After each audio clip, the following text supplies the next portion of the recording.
Hi friends, എല്ലാവർക്കും നമസ്കാരം. എൻ്റെ ടെക്നിക്കൽ യൂട്യൂബ് ചാനലിലേക്ക് സ്വാഗതം. ഇന്നത്തെ വീഡിയോ എന്ന് പറയുന്നത് നമുക്കറിയാം, ഇപ്പം നമുക്ക് കുറച്ച് കാലമായിട്ട് എക്സാംസ് ഒന്നും തന്നെ ഇല്ല. നമ്മൾ കഴിഞ്ഞ ജൂണിലോ ജൂലൈയിലോ മറ്റോ എക്സാംസ് എഴുതി കംപ്ലീറ്റ് ചെയ്താണ്. SSC കഴിഞ്ഞ് ഇടയ്ക്ക് വരുന്നു എന്നുള്ളതല്ലാതെ വേറൊരു എക്സാംസ് നമുക്ക് ഫേസ് ചെയ്യേണ്ടി വന്നിട്ടില്ല. ഇനി അടുത്ത മാസം നമുക്കൊരു ഹാർബർ എക്സാം ഉള്ളത് ഒഴിച്ചു കഴിഞ്ഞാൽ അതും വലിയ വേക്കൻസി ഒന്നും ഉള്ള എക്സാം അല്ലാത്തത് കൊണ്ട് തന്നെ കോമ്പറ്റീഷൻ വളരെ ടൈറ്റ് ആയിരിക്കും. ക്വസ്റ്റ്യൻ ലെവലും നല്ല ഹൈ ആയിരിക്കും. നമുക്ക് വലിയ എക്സാംസ് ഒന്നും ഈ അടുത്ത് വരാനില്ല. പക്ഷേ ഇനി വരുന്ന 2 വർഷം എന്ന് പറയുന്നത് സിവിൽ എഞ്ചിനീയേഴ്സിനെ സംബന്ധിച്ച് വളരെ ക്രൂഷ്യൽ ആയിട്ടുള്ള വർഷങ്ങളാണ്. അതായത് നമ്മുടെ LSTD, AE എന്ന് പറയുന്ന ഇമ്പോർട്ടന്റ് ഒരുപാട് പേർക്കും അപ്പോയിന്റ്മെന്റ് നടക്കുന്ന പോസ്റ്റുകൾ ഉൾപ്പെടെ ഒരുപാട് ഓപ്പർച്യൂണിറ്റീസ് നമ്മുടെ മുന്നിലുണ്ട്. അതായത് first grade overseer LSTD, first grade overseer PWD irrigation, അതുപോലെ തന്നെ second grade overseer LSTD, AE LSDD, AE universities in Kerala, AE KCB, അങ്ങനെ ഒത്തിരി വേക്കൻസീസ് സിവിൽ എഞ്ചിനീയേഴ്സിന് വരാനുണ്ട് കേരള PSCയിലും.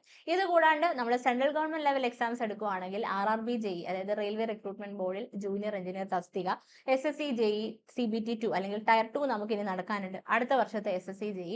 അങ്ങനെ ഒരു 2 വർഷം നമ്മൾ ഒന്ന് കണക്ക് കൂട്ടിക്കഴിഞ്ഞാൽ നമുക്ക് ലിസ്റ്റ് തീരുന്ന ഒരുപാട് എക്സാംസും അതുപോലെ തന്നെ സെൻട്രൽ ഗവൺമെന്റും ഒരുപാട് ഓപ്പർച്യൂണിറ്റീസ് ഉണ്ട്.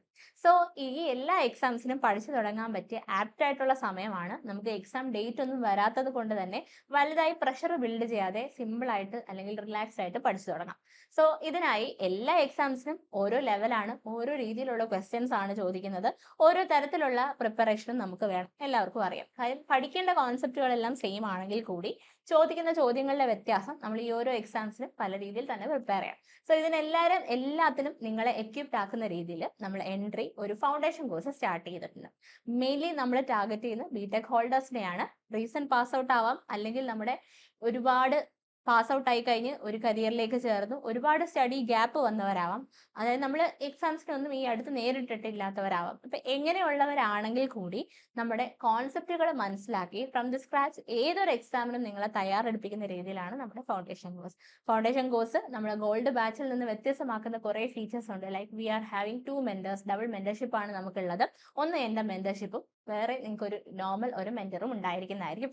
നോർമലി നമ്മൾ ഒരു മെന്ററിനെയാണ് കൊടുക്കുന്നത്. അപ്പം നമുക്ക് ഡബിൾ മെന്റർഷിപ്പ് എന്ന് പറയുമ്പോൾ എൻ്റെ മെന്റർഷിപ്പും വേറൊരു മെന്ററിന്റെ മെന്റർഷിപ്പും നിങ്ങൾക്ക് കിട്ടുന്നതായിരിക്കും. So that they will monitor you through out your journey. അപ്പം നിങ്ങൾക്ക് സ്റ്റാർട്ട് ചെയ്ത് പഠിച്ചു തുടങ്ങാൻ പറ്റിയ ഒരു ബെറ്റർ ഓപ്പർച്യൂണിറ്റി അല്ലെ ബെസ്റ്റ് ടൈം എന്ന് പറയുന്നതാണിത്. അപ്പം ഇതുവരെ സബ്ജക്റ്റീവ് ആയിട്ടുള്ള എക്സാംസ് മാത്രം ഫേസ് ചെയ്തിട്ടുള്ള ആൾക്കാർക്ക് ഒബ്ജക്റ്റീവ് എക്സാംസിലേക്കുള്ള ട്രാൻസ്ഫോർമേഷൻ എങ്ങനെ വേണം എന്നുള്ള രീതിയിൽ പറഞ്ഞു തുടങ്ങി കാൽക്കുലേഷൻസ് ഈസി ആയിട്ട് പെട്ടെന്ന് ഷോർട്ട് കട്ടോട് കൂടി ചെയ്ത് തുടങ്ങുന്ന വരെ നമ്മുടെ എക്സാംസിന് നിങ്ങളെ കംപ്ലീറ്റ് ആയിട്ട് തയ്യാറാക്കുന്ന രീതിയിലായിരിക്കും നമ്മുടെ ഫൗണ്ടേഷൻ കോഴ്സ്. ഇനി നിങ്ങൾ എക്സാം എഴുതി ലിസ്റ്റിൽ വന്നു കഴിഞ്ഞാൽ അതിന് വേണ്ടിയിട്ടുള്ള ഇന്റർവ്യൂ കോച്ചിങ് നമ്മൾ ഈ ഒരു കോഴ്സിനകത്ത് ഇൻക്ലൂഡ് ചെയ്തിട്ടുണ്ട്.